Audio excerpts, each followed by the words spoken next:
The NHL is finally back. Yes, despite the fact that the Sabres and Devils played 2 games overseas, the regular season is finally beginning today, kind of. So in honor of that, and in honor of finishing all 32 of my Fuck Your Team installments ahead of the season, thank you all for watching that, by the way, I'm going to do my entire 32-to-1 power rankings within a tier list based on how I think each team is going to be doing this year. And I'm going to issue a little bit of a challenge. Last year, before the year, I missed 2 out of the 16 teams that would eventually make the playoffs. This year, for every team that I pick to make the playoffs who misses, if this channel has over 10,000 subscribers by the time we hit the playoffs, I'll let the subscribers pick a weird challenge or something that I'll do on stream and also do a face reveal. So if you want to see me suffer in some way, go ahead and subscribe and hope that I make some terrible picks here as I go through my first power ranking. So starting at the bottom with 4 teams I think are going to not only not make the playoffs, but not really have a chance.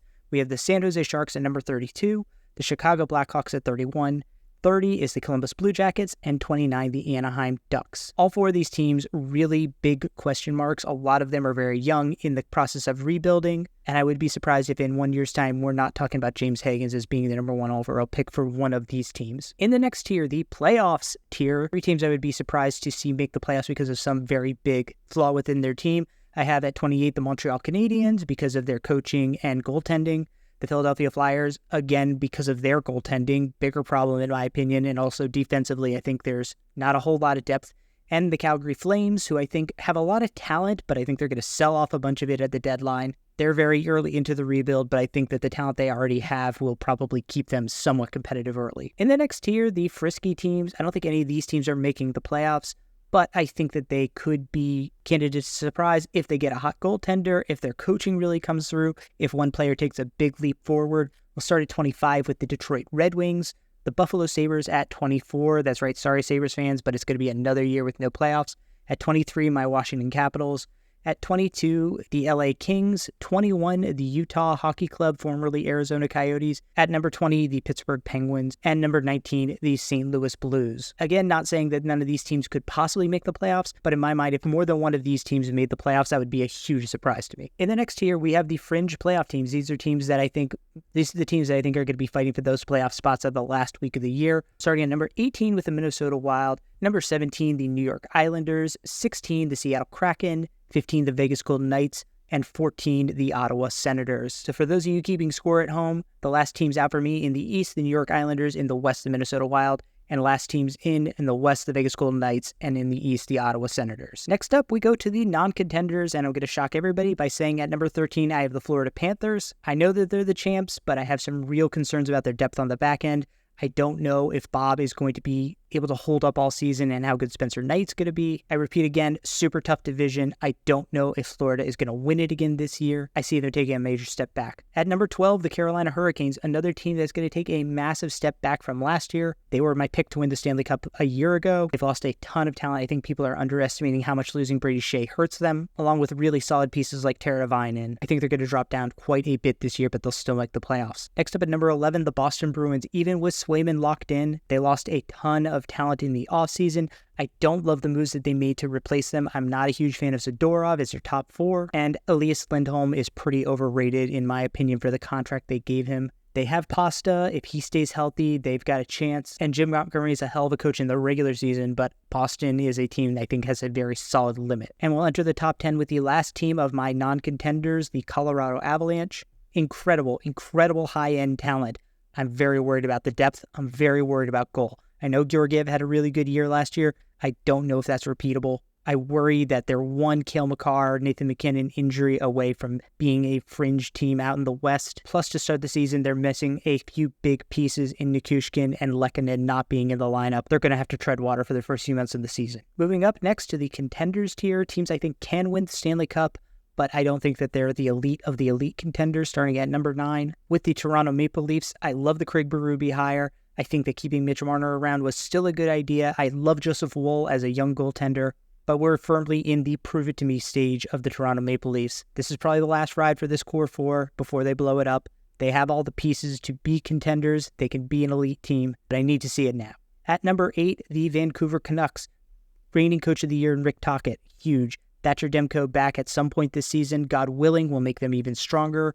They've got one of the best defensemen in Quinn Hughes. They've got exceptional top 6 forwards. The Demko thing is the one thing that's really keeping them down for me. If I knew he was going to be healthy and playing 60 games a year, they'd be closer to the top 5, maybe number 5. Up in number 7, the Tampa Bay Lightning. Nikita Kucherov, elite point producer. He's now paired with Jake Gensel, an elite goal scorer. Vasilevsky had a terrible down year.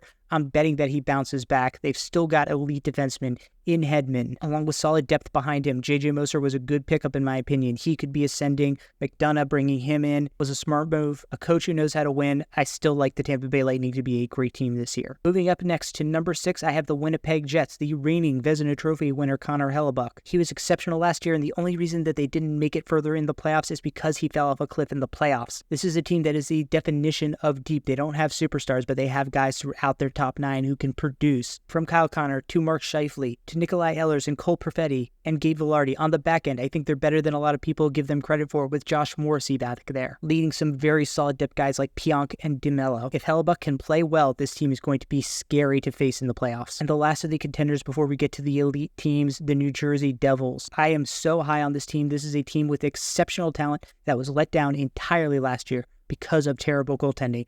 Throw out the Lindy Ruff stuff. He was not great as a coach. This team was let down by terrible, awful goaltending. They should have fixed that in the offseason with Jacob Markstrom. Even though I think that was an overpay, they had to do it. Love their offensive talent. Love the defensive depth that they have. Great balance of skill and transition players. I think the Devils are going to be tough to beat in the playoffs. And that leaves us with the top 4, the 4 elite teams that I have for the 2023-24 season, starting with the Nashville Predators. Reloaded with a lot of great players, the Stamkos edition. Adding Brady Shea to go along with elite players like Phil Forsberg, Ryan O'Reilly, still really good, Roman Josi, Juicy Saros. The only question mark I have is Andrew Brunette, but I think he's still an exceptional regular season coach. They're going to be dangerous to play against all year. At number 3, the second best team in the West, give me the Dallas Stars. Jake Ottinger's a great goaltender. Another team that is just stacked in their top 6 with guys like Sagan, Robertson, Hintz, Wyatt Johnston. Great defensemen like Miro Heiskanen. Yeah, Pete DeBoer is not a great playoff coach, but guess what? In the regular season, he's going to get you there. And even in the playoffs, he's gotten teams to the Stanley Cup Finals.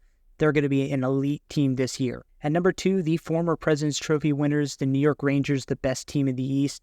This is the last dance. They've all admitted it. They've all said it. They've got so much talent in that forward core with guys like Zibanejad, Kreider, Panarin, and hopefully Lafreniere will continue his form from the playoffs into the regular season. Shesterkin is elite. Plus, they got guys like Adam Fox, Keandre Miller on the back end. Top to bottom, this team is as good, if not better, than everybody else in the East. And finally, the number 1 team and the team I am picking to win the Stanley Cup, the Edmonton Oilers. You have the best player on the planet, the best player I've seen in the last 2 to 3 decades, Connor McDavid. An elite number 2 in Leon Draisaitl. Elite defenseman in Evan Bouchard. You've augmented that forward core with Victor Arvidsson, with Jeff Skinner. Stuart Skinner, hopefully an ascending goaltender. He is a question mark, I will grant, but this team made it all the way to the Stanley Cup Finals. They were 1 game away from winning it all.